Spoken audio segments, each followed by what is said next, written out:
And Jacob dreamed, and behold, a ladder set up on the earth, and the top of it reached to heaven. And behold, the angels of God ascending and descending on it. And behold, the Lord stood above it and said, I am the Lord God of Abraham your father, and the God of Isaac. The land upon which you lie, to you will I give it, and to your seed. And Jacob awaked out of his sleep, and he said, Surely the Lord is in this place, and I knew it not. And he was afraid and said, How awesome is this place! This is none other but the house of God, and this is the gate of heaven.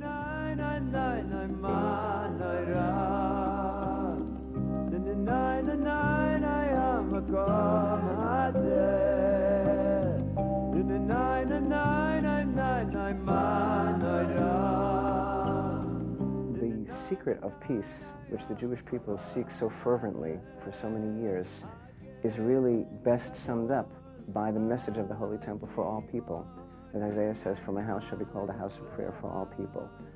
And when the Holy Temple stood, and we believe will again stand in Jerusalem, it was seen as the vehicle which brought about the unique spiritual relationship, the rectification of the relationship between all humanity and God. And so what goes on in the temple has a very, very important effect on the entire world. And it's really something of universal value. In fact, the sages tell us in the Midrash, if only the nations of the world would have understood how important the temple was for them, they would have surrounded it with armed fortresses to make sure that it would never be destroyed.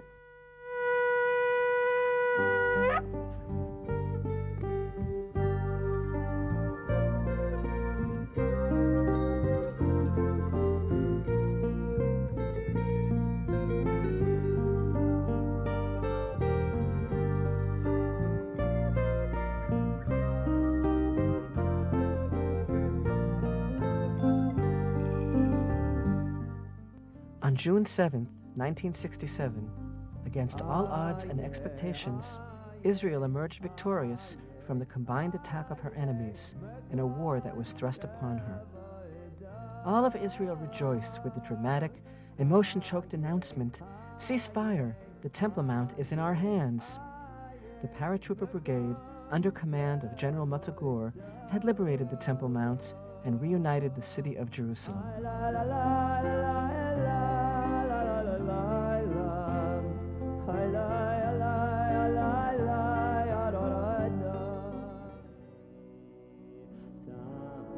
However, over 30 years later, the painful reality of the Temple Mount is a clear statement that the Temple Mount is most certainly not in our hands, despite official Israeli claims to the contrary.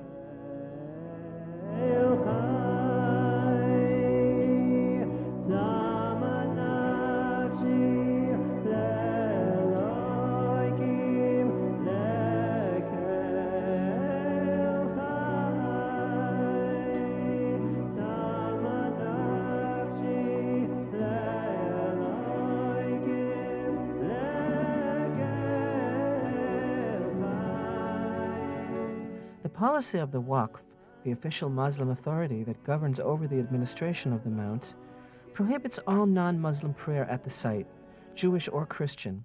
You know, the Jewish people also have hopes of having a temple one day. Is there anything you can say about that?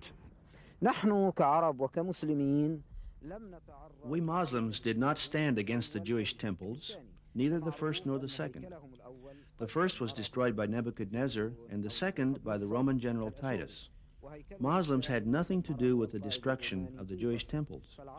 However, today, by the will of Allah, regarding Al-Aqsa Mosque and Haram al-Sharif, there is no place for other religions, neither for Jews nor Christians to have places of worship. It is only for Muslims. We respect other religions. We're not against others. But Al-Quds is an Islamic city religiously, politically, and culturally. It must be under Muslim authority.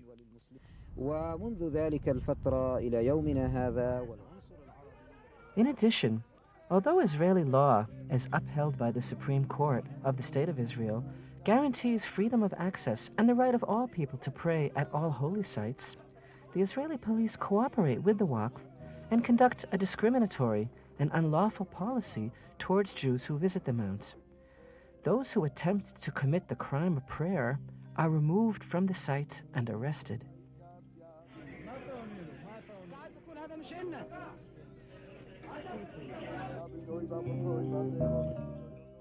Today, in an unprecedented illegal effort to eradicate all traces of Jewish historical connection to the one place on earth that the God of Israel chose to rest his presence, Mount Moriah, the Temple Mount, the Muslim Waqf Authority has embarked upon a campaign of wanton destruction under the guise of renovation. Hundreds of tons of priceless archaeological remains, dating from both the Second and First Temple periods, have been removed from the bowels of the Temple Mount and discarded in a number of locations, like this makeshift dump in the historic Kidron Valley just below the Temple Mount. These actions, carried out by the Waqf Authority in the dead of night, were retroactively approved by Israeli Prime Minister Barak. The expressed purpose of this action was the construction of an emergency exit to accommodate the large numbers of Muslim worshippers that assemble in the new prayer halls that have recently been established underneath the Temple Mount, in the area known as Solomon's Stables. However, as we shall see, the scope of this destruction and the irreparable damage that it has caused has gone far beyond anything that could have been imagined. Archaeologist Professor Gabi Barka'i explains the archaeological significance of this grave destruction. First of all, I'm sad. I'm very sad. Once, because this is a marvelous place, the valley of Kidron, which is spoiled by this ugly dumping of piles of rubbish. But more than that, I'm sad because I know the origin of this material. It originates in the Temple Mount, in the southern part of the Temple Mount. The Temple Mount is 3 times the size of the city of David in Jerusalem, and it is the core and heart of Jerusalem and heart of the history of Jerusalem and the history of the Jewish people and the Judeo-Christian as well as Muslim heritage in Jerusalem. And it is outrageous that an illicit dig was carried out there. The dig was done with heavy machinery, and all that material was dumped here. This is sad because what we see here is actually the parts and pieces of a very dear child which was murdered by the Muslim authorities of the Temple Mount, carrying out that outrageous clandestine dig which took place at night without anything done by the authorities to stop that. It's really accurate to describe it as a Kristallnacht in the state of Israel. To think that which is the most important and lofty concept for the Jewish people could come to this in the state of Israel and evoke the non-reaction that it has evoked, or the perhaps even what can be interpreted as a green light, gives us pause to try to understand what the meaning of it is. And obviously between us, we know that the temple will be rebuilt, and so it's not really a question of the the insult and the damage to the concept of the temple. We know the temple will be rebuilt. The damage is in the image of the Jewish people, and moreover, and more importantly, in the honor of God, that this could be allowed to happen and without protest. And that's what's unforgivable, completely unforgivable, that desecration of the name of God. Tzachi Zweig is the archaeology student who called a press conference and initially brought this story to the attention of the Israeli public. Every stone here that you see could be significant, because all in one side it may be carved and maybe a decoration. So just turn them around, be careful not to drop them, that it won't fall, because it's really dangerous if someone moves some stones on the top and then someone works underneath.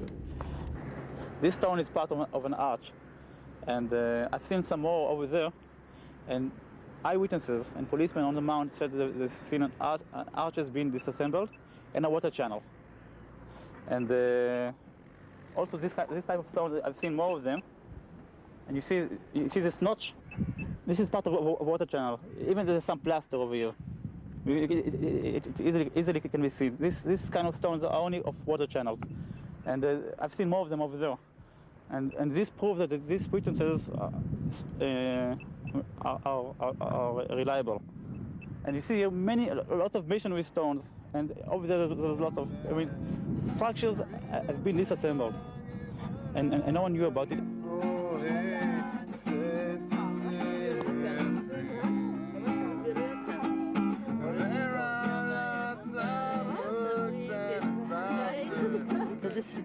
This is what I see.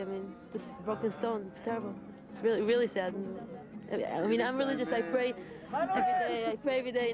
With the Chazan and Netzion and how we want to rebuild the temple. And I see all these stones thrown out. It's terrible. No, but I'm happy. I have a chance to be here to do something. I could tell my children I did something, but really.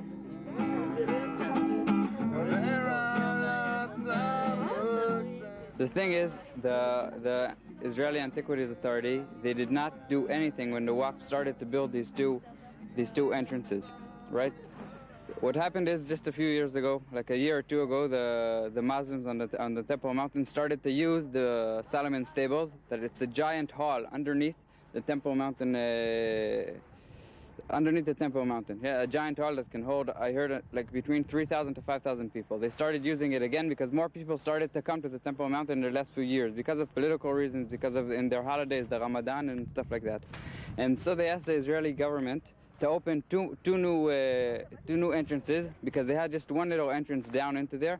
There was not enough. If anything would happen, a fire or anything inside, all the 5,000 people would be stuck. They would jam the door. So they asked for new exits. Barak agreed just now, since last June when he was elected. He agreed, and immediately they started excavating. The thing is, they didn't do it. They have an archaeologist. I even heard he's a good archaeologist of the Waqf, but they did not let him even come and look and survey. The major problem is that the Antiquities Authority, which by law is supposed to guard the antiquities of Israel and is in charge of protecting the antiquities, unfortunately, most probably had its hands tied because of political reasons and didn't do the job it is supposed to do, didn't protect the antiquities. Where are you from, though? What are you actually coming from? What authority? I'm sorry. Are you from the Israel Antiquities Authority? Yes. Okay. And you just don't want anybody coming down here looking at the material? Something like that. Yeah, that's most of this is the authority should was make it his work. But I want to know. If why are you thinking it's important? If everybody's saying it's not important, why can't people look at it? If it has nothing to do with the Temple Mount or anything, so why do you care? Have a good day.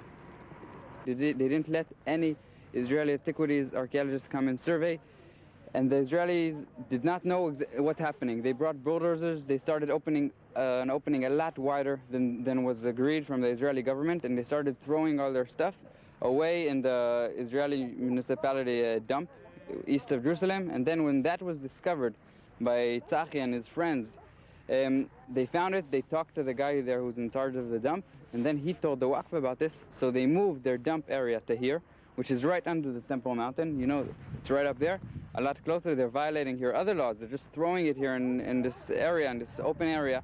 I'm sure even that's illegal. We think there's some mistake. They put it here. This is our land, you know. Somebody come in the night. They put it this land, this soil, you know, and the stones. And we have a problem with him and the police, you know. It's not our mistake, you know. Somebody can put it here. So many this places. Is your area, and you're upset. Yes, I'm area. Come and put this right in front of your house. I know. This our land from there until here, you know. Yes. And somebody come, stranger people, they put it there and they're gone, you know. And they are coming the night until 3, 4 o'clock in the night. We sleep, you know. And they come here, bought it and gone. Many places in Jerusalem. We don't know who. We have some numbers, you know, numbers of cars and tractors. We have numbers. We have brothers and the policemen there. And my friend, he started to dig here and found more than 30 items from the Second Temple and even the First Temple period, also from the Islamic time in the Middle Ages, Crusaders. And he brought some parts of them home just to save them. And one morning, police came at 6:30 just to raid his home to look what kind of stuff he's withholding. But they don't care what the Islamic Authority are doing in the first hand. They don't supervise the excavation in Temple Mountain. And it seems to me that the government is closing its eyes, that they don't want to know what's going on there. Now, even if they want to start digging here, it's a lot more political. It's up in the government. Barak knows, and the cabinet ministers, they know anything they decide to do here can hurt the peace process. If they start a real dig here, if they really find something like we want to find, a Hebrew scripture or something like that, it means Arafat, of course, will say, no, what are you doing? You're trying to hurt our sovereignty on the Temple Mountain. And everything, you know, just lately in the last few weeks, Barak is already talking about giving East Jerusalem back. That'll be their capital, and Abu Dis and stuff like that. And everything can fall. It can start new riots and new everything. So he's trying to quiet everything down. Sometimes there's speeches from Yasser Arafat in Arabic, and they don't appear neither in the Israeli nor in the foreign media, that he also thinks to get back Haifa and Tel Aviv and parts which no one doubts is part of Israel. At the bus stops today, in a matter of fact, there were big posters. It said in Hebrew, "B'sheket b'sheket mechakim et Yerushalayim."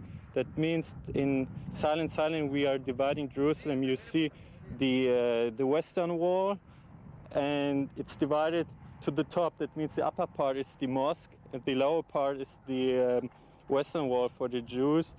And people are worried about that Jerusalem is divided or will be divided in the next future. Did you find anything here proving that there was remains from that First and Second Temple? First of all, some students of Bar Ilan University who were conscientious, and some of them my own personal students. They collected some pieces of pottery here, some baskets of pottery. I looked through the plastic bags they brought me, and I could see there lots and lots of important and interesting material.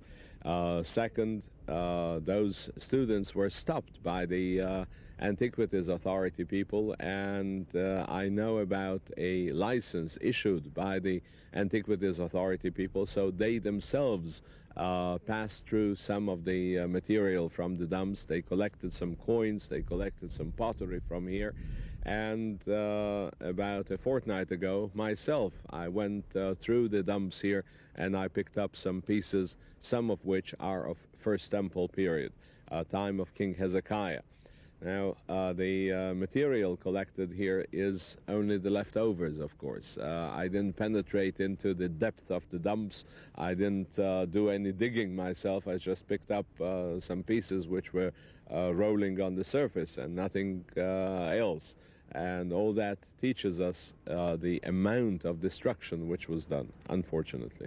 If the same amount of work would have been done under supervision and under control, enabling the Muslims to have their entryway without any damage to any of their interests. If that could have been done, we would have saved lots and lots of very important knowledge about Jerusalem's past, about the Temple Mount. Unfortunately, all that is now lost forever, unfortunately. And now they're just using it as a garbage dump as well, is that correct? Now, during the dumping of the material, there was at least one truck of modern garbage, which was mixed with the dump. I suspect that it is done on purpose in order not to enable the archaeologists to differentiate and separate the material which is historically significant from the modern garbage. I just picked up a few pieces of pottery and tiles, and there are building stones here of different periods. We have here in front of us just bits and pieces which testify to the very long history of the Temple Mount. You have here pieces of pottery starting from First Temple period up till modern times. This is just one chance find of a certain spot. If you go systematically through all these dumps, you may come up with real treasures. Actually, this is a representation of the different periods in which the Temple Mount was the heart, the focus of attention of people all around the world. I think we're coming to the point very quickly where Jerusalem is becoming the focal point of the last struggle between really the forces of good and evil. That's what Jerusalem signifies everywhere in the Bible. Jerusalem is synonymous with the concept of good and the side of right. And this is really what it all boils down to. And we see now that we have entered into the final stages of this great struggle for sovereignty over Jerusalem. It sort of harkens back to the time of Nehemiah. Can you comment on that? What is God saying to the religious community here in Israel now?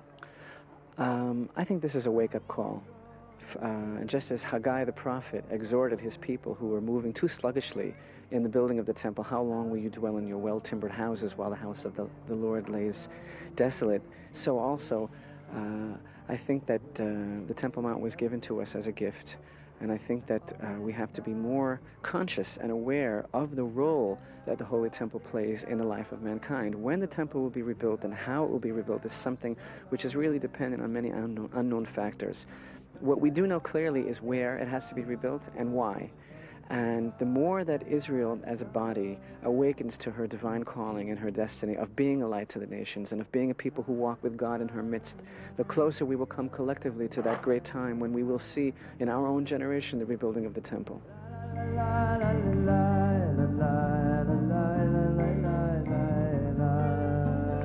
2 nights ago here in Jerusalem, on Mount Scopus, opposite the site of the Holy Temple, Mount Moriah, we had a historic event, really for the first time in the history of Israel, which has been no stranger to protest. We had a rally for the sake of the honor of the Temple Mount and the concept of the Holy Temple, just kind of crying out collectively over this tremendous desecration that we see here.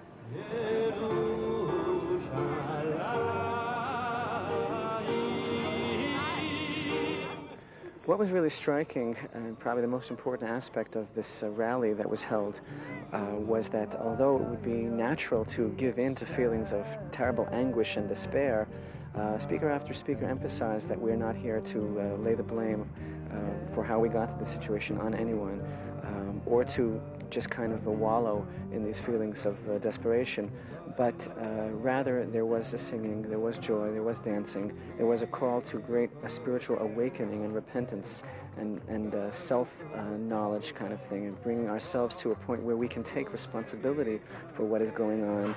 And I think that all the participants in this holy and historic event walked away with a great feeling of inspiration, with their faces towards the future and not towards the past.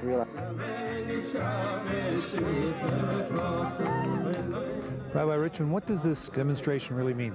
What we are facing today is the more than the denial, but the campaign of vicious revisionist history being waged by Islam through its agents, the Waqf, to utterly sever any Jewish claims to the Temple Mount and Jerusalem altogether. And this is the red line that the Jewish people cannot afford to cross, because Jerusalem, which was never the capital of any people but the Jewish people, and certainly never an Arab capital, is now on the firing line.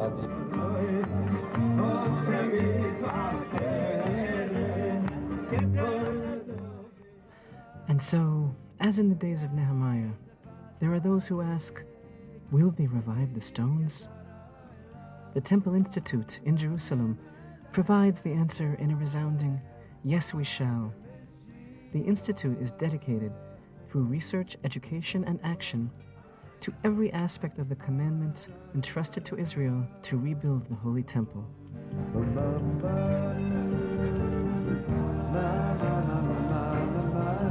The Temple Institute has thus far created well over half of the 93 types of sacred vessels that are described in the Holy Torah. These items are not copies, replicas, or museum pieces, but are actually ready to be used in the rebuilt Holy Temple. This is what catapults the Institute's activity into an exercise in faith and action, the fact that these items can really be used in the rebuilt Holy Temple.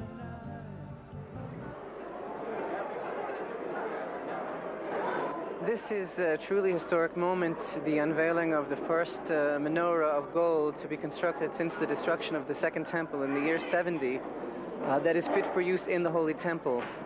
I think on the level of the fact that we are in the midst of the holiday of Hanukkah, which is a time that is completely revolving around the concept of the Holy Temple. The very name Hanukkah comes from the dedication of the altar in the temple. The significance is really very great for Israel today, knowing that so much is happening in our generation, and that so much is being really prepared for the time of the temple, that we actually have a menorah now which is fit to be lit in the Holy Temple. This is a very great moment for Israel. When the temple stands, it is truly the house of prayer for all people. Our prayer is that this menorah will not be here very long, but that it will be taken to the spot of the Holy Temple, that the temple will be rebuilt, and that truly all mankind will be united in the service and recognition of the one true Creator. Amen.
My